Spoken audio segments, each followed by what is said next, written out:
So I started to study with a Japanese Zen master in 1974, and it changed me. I personally had a lot of I had trauma both from having been born in a war, from what happens when a country tries to reconstruct itself after a war, immigration that was part of a war, the poverty that my family went through, many, many things. And in 74, when I walked into the Zen Center in Minneapolis, there was something about the silence, the quiet, that struck me very deeply and that changed me. And since then, I have been a student of that path.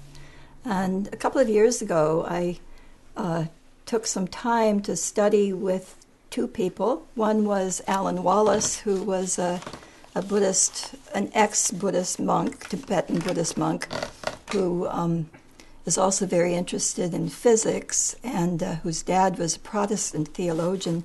I came from a very Protestant background. And he, Alan Wallace, and a man called Paul Ekman, who had done the seminal work on universal microexpressions of the face, the two of them actually in the Mind Life Conference with His Holiness the Dalai Lama, they had agreed to create a program which would integrate emotions and awareness of emotions and the impact of the emotions and meditation. And I studied with them in Phuket which is in Thailand, and was certified to teach a course called Cultivating Emotional Balance, which integrates those two modalities, emotional regulation and meditation. And since I was certified to do that, I have been, I taught a pilot of that program, and I'm now very interested in adapting it to the needs of vets and returning military, both active and returning military people.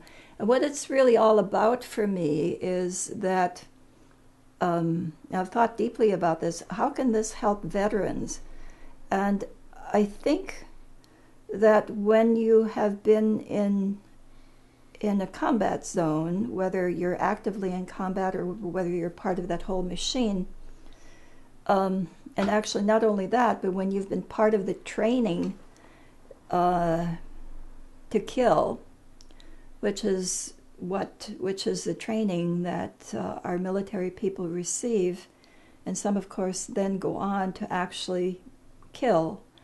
When that has happened, I think there's been a turning point in your life. That it's like being bitten by a vampire. Once you've been bitten, it's in your blood. It doesn't go away. You carry it with you. And so while on the social, cultural level, I think we need to open the doors and allow our military people to return to their old jobs. We need to open the doors and allow them to re-enter their lives on a spiritual level, on a very, very deep inner emotional level. There needs to be a return as well, because when you've been in the military, and especially when you have been involved in either killing or in knowing that you might kill, I think what happens is that people shut down.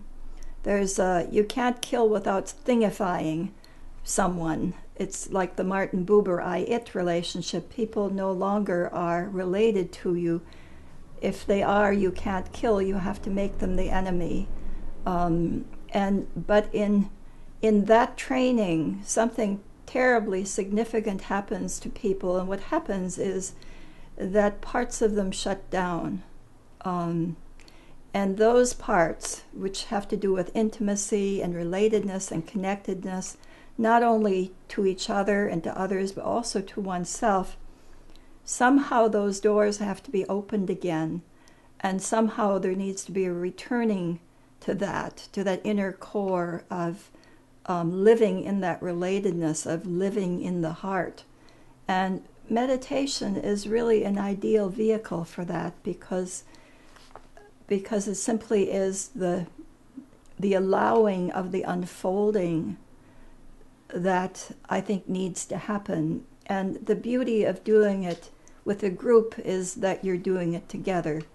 And there's something very, very powerful about that reinforces not just the connectedness to self, but the connectedness to others. So as I was trained to teach this program, it seemed to me that this might be a vehicle, or could be, is a vehicle that can help people in that returning.